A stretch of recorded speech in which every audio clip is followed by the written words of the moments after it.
Hi friends, ఘాజీపూర్లోని Dadri ghat వద్ద గంగా నదిలో ఒక విచిత్రమైన సంఘటన వెలుగులోకి వచ్చింది.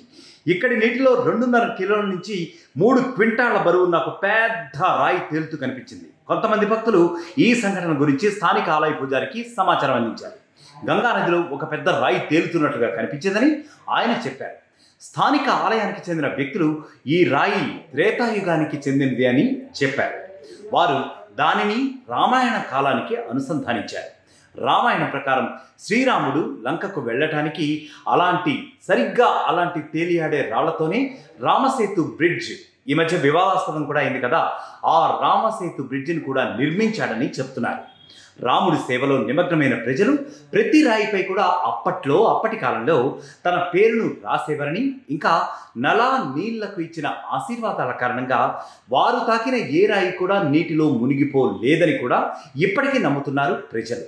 సో ఈ రాయి రామసేతుతో అనుసంధానించబడిందా లేదా అనేది ఇప్పుడైతే కాస్తంత రీసెర్చ్ చేసుకుని తెలుసుకోవాల్సిన విషయం అనుకోండి.